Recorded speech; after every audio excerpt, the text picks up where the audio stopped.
Welcome back to the Randin podcast with Raffy and Chandra. Yay!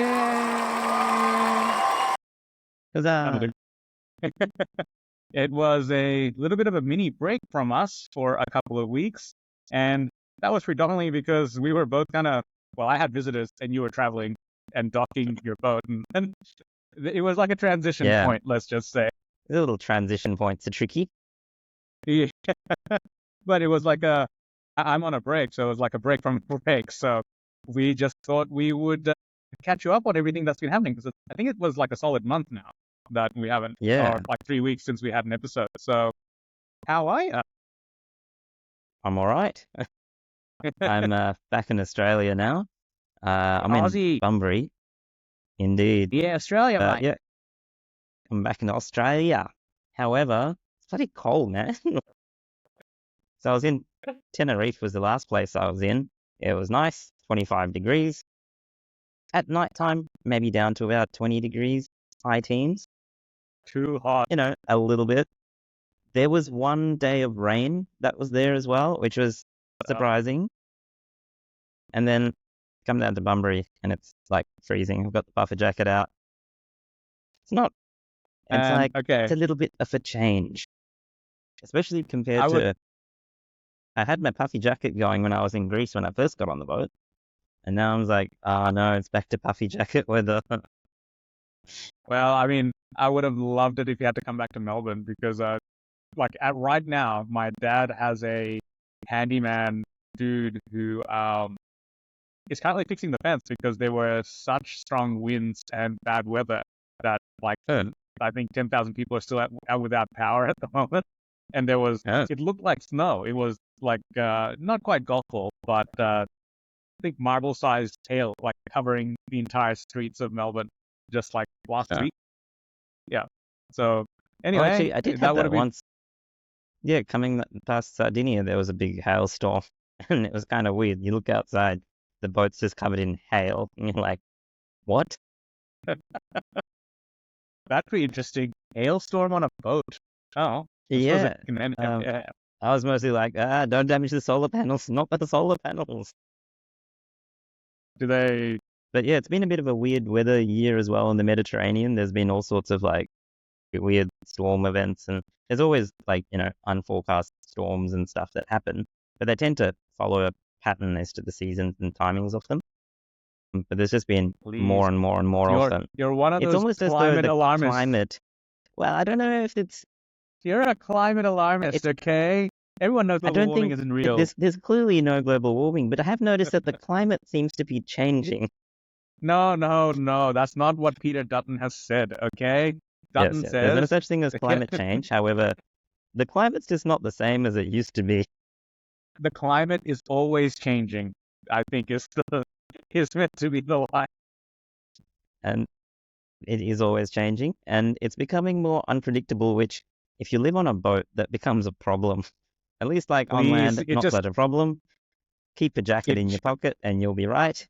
But no, it just means your AI is not powerful enough to predict. That's the actual problem. Well, that was supposed to be 3 minutes 40 seconds into and the we've got AI. break. Well, that was supposed to be this year's boat project. I was like, it can't be that hard to have a camera that takes all photos around me. My boat already logs all of the data around it, like barometer, wind, everything, temperature, etc., water temperature, air temperature. It's all logging that anyway. I was like, how hard can it be to make an AI that just predicts the weather in the next hour? But yeah, unfortunately, there's been other things that have been eating up my time. Well, I think you'd have to other AI projects. Well, yes, you are. I mean, if this was a Bond film, you would be the villain, I am the Russian guy in the yacht somewhere working on secret technology connected by satellite. All I'm saying is the evil villain is the guy sitting on a cool yacht. So, I'm like, it's... Or an island. Someday I aspire to have an evil yacht. At the moment, it's just a good yacht. It's a good people yacht. I don't have evil yacht levels of money. You got to get the island so you can dock your yacht, but then you also need an escape submarine. Duh. This is true. Come on. Yeah. Yeah, But just I don't don't know go about looking for the island. An Titanic. island just seems like a boat that's permanently anchored. Like it's a very, it's a boat that doesn't move very well. Yeah, it's a boat where the world comes to you. So, Very hard to take your private island around with you. this is true. This is true. So, what's it like being back at work? Uh, yeah, look, it's just different again because the whole day is now kind of structured as opposed to before. Well, I was doing lots of scribe stuff, so that takes up a large chunk of my day, but it's different. It was more sort of, meetings slash some creative kind of stuff, whereas clinical work is it's a different kind of thinking. It was fun. I did have a theatre list as well. I was looking forward to that, so that was quite fun. Still enjoy operating and whatnot, so that's still good. But yeah, it just feels like it's a different brain engagement. And also then just living in a house is different as well. It's Like, what? little Hang things on. that you If I don't look out the notice. window, is the same view as yesterday. Yeah, it's like little things that are different. It's like, oh, I don't have to check the weather this morning. It's fine. I don't need to check it for what the weather's going to be this afternoon or overnight. Or, oh yeah, I don't need to set like I always get an alarm on my phone, like just turn on and off an anchor light.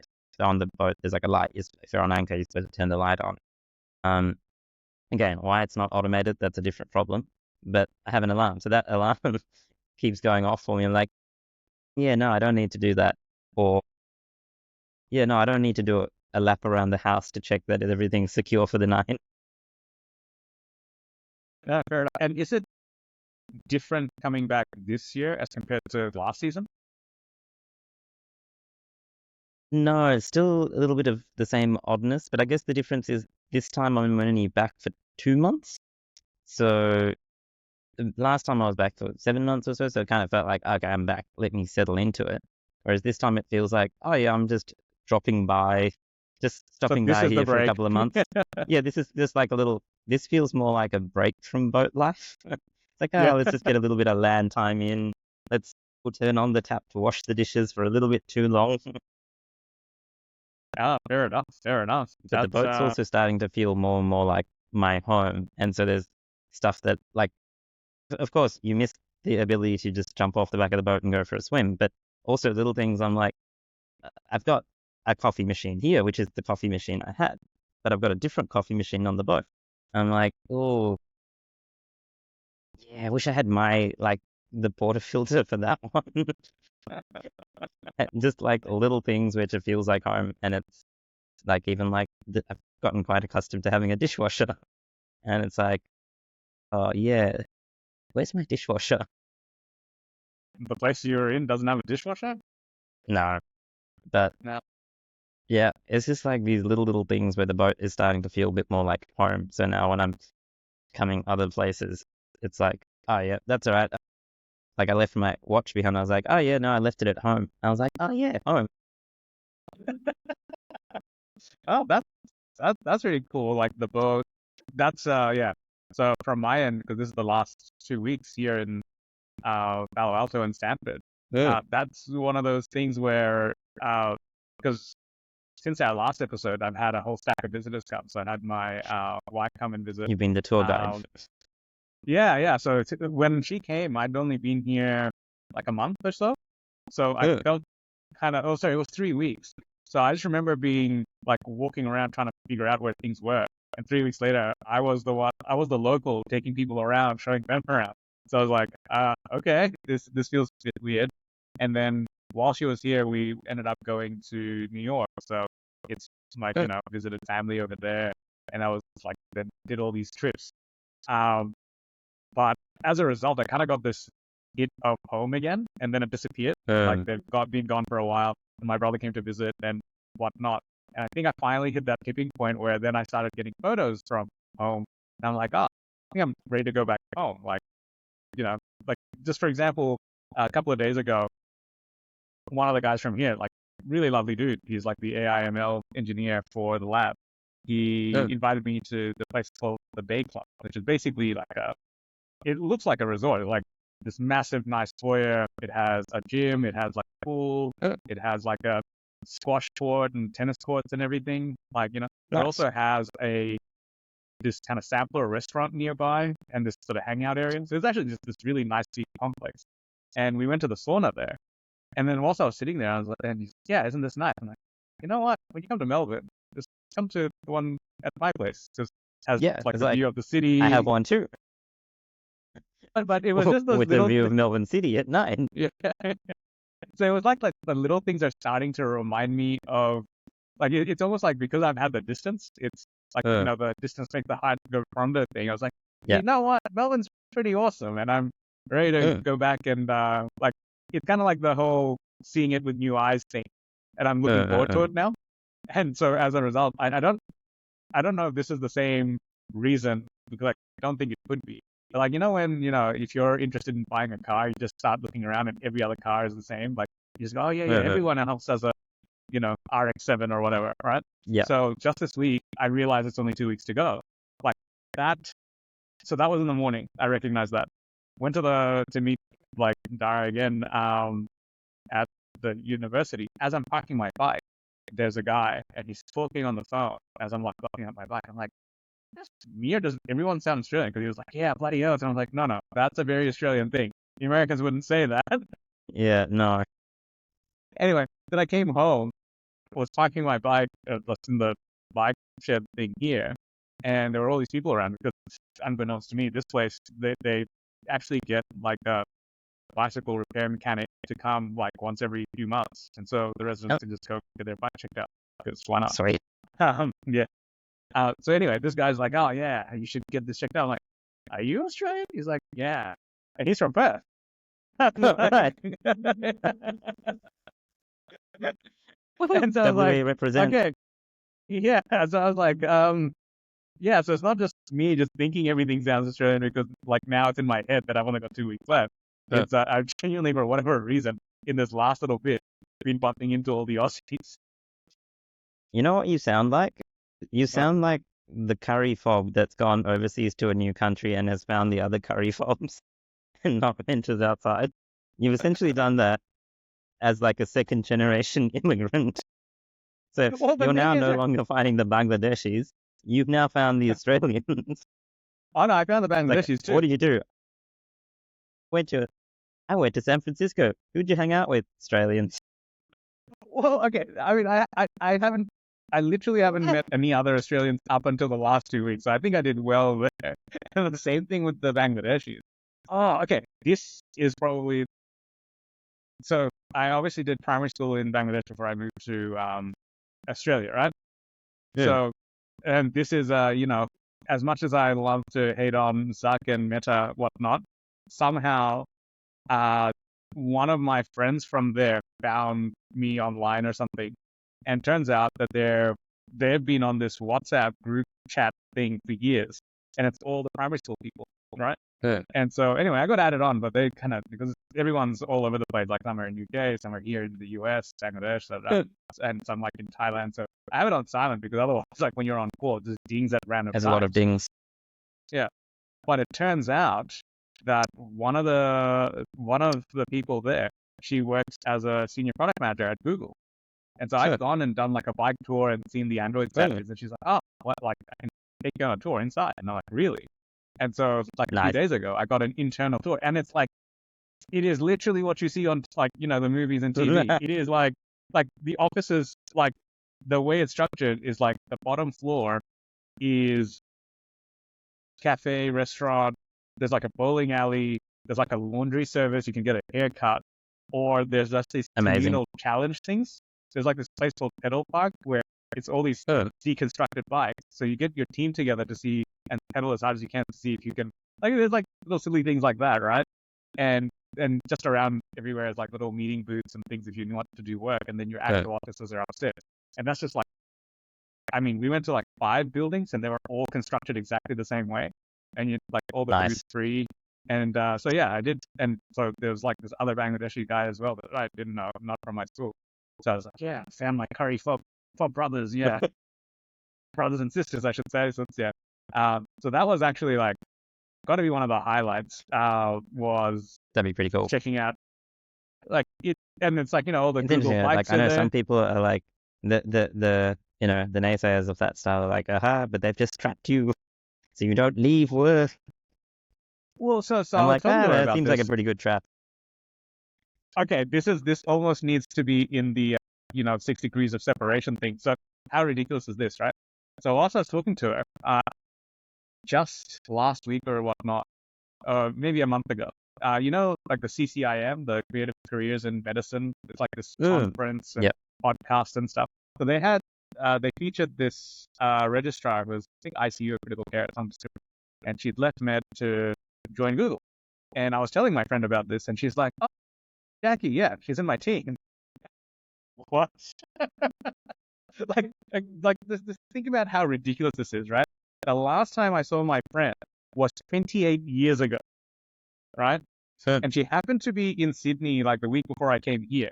And I couldn't meet up with her because I just didn't have the time to, the week before I left, right? She was in Sydney to meet this ICU and good for her. That's the reason she was on the team, to meet up with the rest of her team over there. And just so happens that we happened to connect while I'm here. Like, I didn't actually know that she was at Google here. And yeah, it turns out that, so it's like this weird 6 degrees of separation thing. So yeah, that was my yeah, weird that is kind of coincidence for weird. the day. Yeah. Um, Alrighty. I've got like a few other things I can tell you about, but I feel like we should move on to the random question for the episode. I think so too. So Okay, yeah, so Raffy, for you, what's the most random skill or talent that you have that maybe other people don't know or you didn't realize you had until somebody pointed it out to you? I mean, the thing that other people, well, I didn't quite realize myself was I'm weirdly good at convincing like people's parents, especially significant others' parents, that Huh. I am very responsible, right? Uh, Really? yeah. Like, I mean, this like the reason is my mother-in-law the other day. I texted her I because thought I they was go on like, one walk with you where you're just like, that's just around the corner, around the corner, around the corner. It's like, yep, this guy's a dodgy bastard. okay. I honestly have done that with my mother-in-law as well. Yeah, see? Exactly. How is And that this kind of is a, person trustable? and she still ranks it the other way. But basically, I texted her because I was like in a bit of a weird kind of, like I need wisdom here, like more Asian wisdom to kind of give me some advice. I texted her and she was like on a holiday. I was like, all right, you know what? Don't worry about it. Like she was going to go back home the next day. So I'm like, oh, we'll chat then. I'm still in a pickle. And I kind of fixed it all and it was fine. And then I was like, and she was like, yeah, I had no doubts that you would figure it out. And I was like, I think I just got lucky. She's like, no, you're like a meticulous planner. I'm like, huh, I'm not sure what gave you that idea. That was literally like pulling crap out of my ass and hoping it works. And it did. And I remember years and years ago, back in I mean, obviously I'm a good Muslim and I never dated anyone. Of So course. not an ex or anything. No, totally not. No. But I had a friend whose mum would not let her drive the car unless I was in it. Okay, because I supposedly was like, yeah, supposedly I Because would, like, I you would couldn't definitely drive not at the say time. fluoride. Okay, do you remember? This was like at the end of med school. I had Uh, like had an ACL reconstruction, right? So I uh. couldn't drive. Like I was in crutches. I could do damn all. Like I That's was like okay. You can literally egg them on. Faster, so. faster, faster. Overtake. So yeah, so around the time of that, yeah, I was really the responsible adult. And I'm like, Uh. not only is your daughter way more responsible than I am, also like legitimately not likely to do bullshit things that I'm likely to. But yeah, so I feel like that's my Interesting. weird talent. I don't like to date. I do not know what I could possibly have done to convince them that I was responsible. Yeah, I don't know. Like, you're round, you look a bit shifty. I don't know.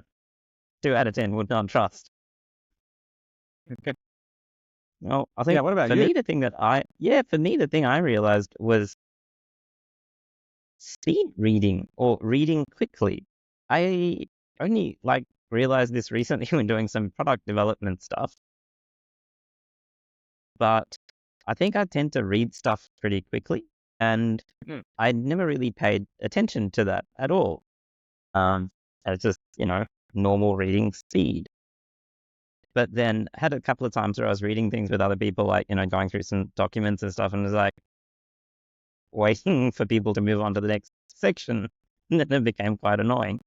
And interestingly, that then becomes like a bit of a blind spot for the product development things as well, because with the iScribe output to get the documents, pretty quick just to glance at them, read, yep, yep, yep. I'm like, how hard is that? And it's like, oh, then I watched some other people read through the documents. I'm like, oh, yeah, right, okay, that needs to be a better designed experience so you can Well, validate you your know, documents quicker. so I would say one thing. So you normally were a fast reader anyway, and I just remember sometime at the end of med school, like when the Tim Ferriss stuff came out, like in the 4 hour work Ugh. week, you then went and then tuned up your speed reading. So you went from like Yeah, ridiculously fast to like A4 page glance down move. I just kind of assumed that's what everybody does because you have to read so many things. Of course, you try to, everybody ends up reading like that, surely. Yeah, that was like, so you went from like, I was like, oh yeah, I could catch up to, I was like, nope, this guy's like the Usain Bolt now. It's like, I think Melbourne Museum or something, like the Science Works has a thing where it has like an LED panel and it's like you line up against the start and it just has a LED outline of where Usain Bolt would be if you did a sprint against him. So it's like beep, Yep, beep, right? And hang it was on. kind of like that. And I remember you're like, yeah, it's like really easy. And I was like, I was doing the line method because I have the internal voice problem, right? Um, yeah, so I was like trying to have weird like white noise and do the thing. And you're like, yeah, next page, next page. I'm like, yeah, okay. But I think it's why I'm like not a great attention to detail kind of person either. I'm like, yeah, big picture, there we go. Looked at it, I get the gist, move on. Yeah, So it has some downsides. Can usually get yeah, most of it, but it also fits my personal tendency. It's like I don't get lost in the weeds, which is good, which yeah. is bad, which is good for certain things, but occasionally you get bitten by a snake because, whoops, it's in the weeds.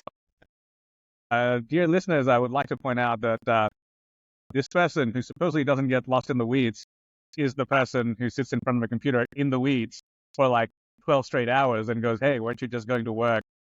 Which would Oh, those happen are 12 great. hours That's ago. just like fun. That's deliberate. Let's go I don't bushwhacking think that's time. I don't think that's deliberate. I think that's like, what is time? Einstein was Time's wrong. relative, Time is not a really. concept. Yeah. Time is programming. On that note, I think any optimistic facts to end on? Yeah, so I saw this. I think it was in one of the islands that I was coming past. Basically, I didn't realize like that wave and tidal energy farms are actually starting to build up quite a bit. Yeah, it was Oh because yeah. so in Tenerife there's a whole bunch of like wind farms there, and I was like, oh, this makes a lot of sense. Like it's windy as hell over there. But then I also saw, yeah, I don't think this was in Tenerife, but essentially the tidal and wave generation is actually starting to pick up. Uh, Yeah. and I can't remember, I saw one that they had put, and I was like, this makes so much sense. Like, there's so much raw power there in the ocean. Like, if, you watch any of those weather events and just like, pick up 50 tons and throw it in the air without a problem. Uh, Being able to harness some of that energy, which is constant, does make so much sense. And it's kind of cool to see that being implemented. Like, I always thought it was like a bit of an experimental thing. Maybe people do it and maybe not or whatever. But it was kind of cool to actually see them deploy. Um, I'm sure there's a whole bunch of technical problems with putting something in salt water that's going to destroy everything. However, it would be really cool if it can be pulled off.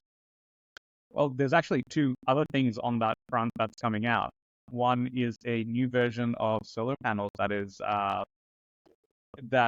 has like a blue filter or something like that. So it's actually efficient up to like a certain depth underwater. So instead of having solar Oh. panels above ground only, you have it in sort of Yeah. shallow seas. Like, so Oh, I have a perfect. So beach you put them range. about 1 meter under the water, so they're hidden, and then I run my boat into it. Yeah, that's exactly it. Great. That was the only thing that did cross my mind with this wave and tide energy problems. I was like, oh man, I already have to get up at night and watch for crab pots when you're sailing, because there's people leave their crab pots and they get tangled up in the boat. So you got to watch for these when you're onshore. And like, great, now there's a Yeah. tidal power plant to dodge. Yes, you single-handedly destroying all green power. The other thing, you actually might like this. So you know how you are averse to having like a wind turbine thing for your Uh, boat because it's noisy. So yep. now there is a new design that is like a spiral snail shell, and it's Uh, zero noise, but it's energy generation from wind. So like That's kind it's of not cool. a propeller blade. It's like a Uh, like concentric. It's like so it spirals instead, and supposedly it's much like close to, well, I don't know, like zero noise, but it's much uh, quieter. So it's a different design Interesting. altogether, and that I only saw this week. Actually, yeah, I think I saved the. I don't know, I'll see if I can find it for you. But I remember Uh, going, oh, this is the sort of thing that Chandra would like. Yeah, because the entire point was it was quiet. yeah, yeah. Like when I left my boat in the marina, like the one next to me has a wind generator, and so it's quite a nice like, like, and Yeah, and I think this solves part of the noise problem because the propeller turbulence causes a bit of the wind, not just and probably makes the them more turbine part. efficient as well. It probably actually makes them more efficient. I only glanced at it. I think they said so, but again, it's early days sort of a thing. But it seems Yeah. to be working. Like the photo was it deployed on a boat, so I was like, oh, it's perfect.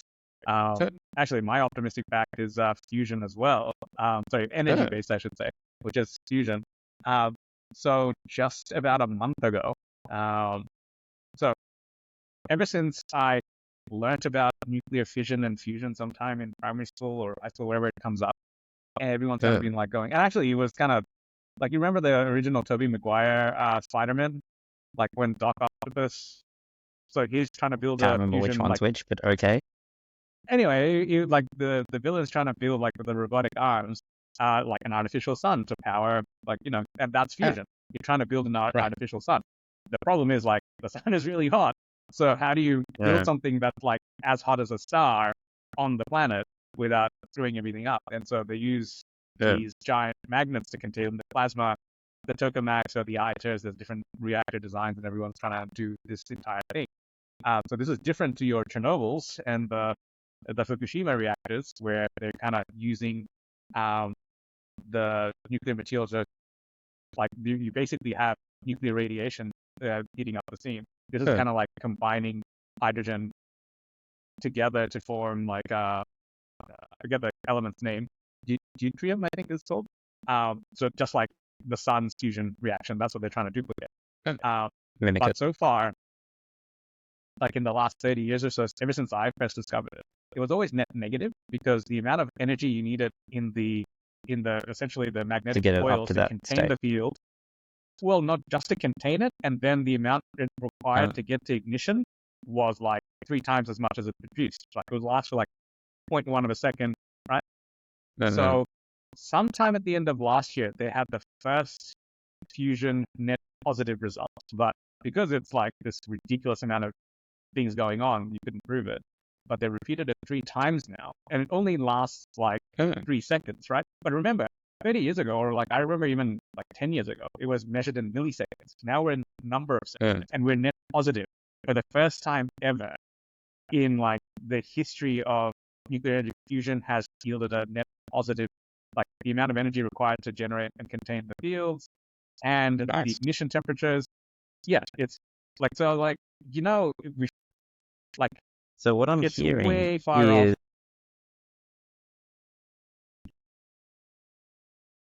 but interestingly, what it sounds like is that humans have laid the groundwork of a framework for a limitless or massive energy source around the same time that AI has started to learn and get better by itself and get closer towards AGI. This sounds like a great combination. I'll just leave Well, that there. you want to go, and then that to put like a little bit of more conspiracy theory onto it. So not only is that happening, but um, the Because it precision does sound levels like the and perfect sort of thing for AI to start designing the experiments to improve things. yes, and it also happens to be right around the time that quantum computing is just getting to the Yeah. point where multiple qubit calculations Huh. it's literally like what, like, okay, if you can solve like the quantum problem, NVIDIA just implodes because that is literally like the qubit based like calculations are what AI genuinely runs. And like the start like and the Australian government just invested to keep Psi Quantum in Australia. Specifically, like we're using national funds now to kind of keep it as a core technology. Yeah, so there you go. Yay, so much more optimistic, not just scary, and Terminator future. Yay! Yeah, What a yeah, way to end definitely. the episode. Australian-made Terminator is what I'm hearing. Yeah, And on that crocodile note, Dundinator. we can call it bloody hell.